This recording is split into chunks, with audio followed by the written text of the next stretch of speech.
Bofors का जब इल्ज़ाम लगाया था हमारे ऊपर और हमारे परिवार के ऊपर, तो हमने यही कहा था कि सारी ज़िंदगी के लिए एक ये कलंक आपने लगा दिया हमारे ऊपर, इसका हमारे साथ कोई रिश्ता नहीं है। उस कलंक को मिटाते मिटाते सालों बीत गए, एक भी चीज़ उसमें सही नहीं थी। 27 साल पुराना दर्द बयां करने एक बार फिर निकले बिग बी के कुछ शब्द। जो बोफोर्स इंडिया डील की तहकीकात में लगे थे, उन्होंने ऐसा कहा है कि मैं निर्दोष था। उन्होंने कहा कि हमारा जो नाम था वो प्लांट लिया गया था जानबूझकर।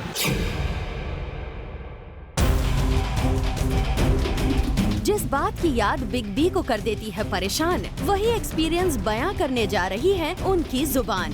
दुख इस बात का है कि 25 साल पहले अगर उन्हें पता था कि हम निर्दोष हैं तो इन्होंने पहले क्यों नहीं बताया।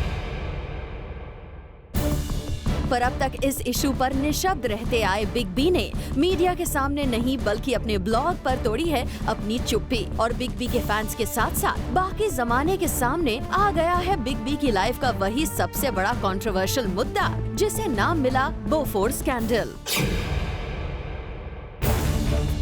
और बोफोर्स की आग में बिग बी अब तक कैसे जल रहे हैं, ये उन्होंने एक बार फिर अपने ब्लॉग पर एक्सप्रेस कर दिया है। ये तो खुद बिग बी भी कभी प्रेस कॉन्फ्रेंस करके और बाकी मौकों पर बता चुके हैं कि उन्हें बोफोर्स केस में किसी बड़ी साजिश के तहत फंसाया गया था। अब की बार बिग बी इस मुद्दे को इसीलिए सामने ला रहे हैं क्योंकि बिग बी ने इस केस में उनका नाम उछाले जाने पर एक डिफेमेशन केस फाइल किया था। और इस केस में कैसा बड़ा मोड़ आया वो खुद आप बिग बी के स्टेटमेंट में देख लीजिए, जो उनके ब्लॉग पर आया है। When we went to the Royal Courts of London to fight defamation, Dagens Nyheter, the Swedish paper that ran stories of accusation and the largest paper of the country, came for an out-of-court settlement minutes before our case was to be heard. They apologized and said they had no justification or evidence of any of the accusations thrown against us. We accepted their apology without any compensations or costs, as a gesture of nobility and kindness.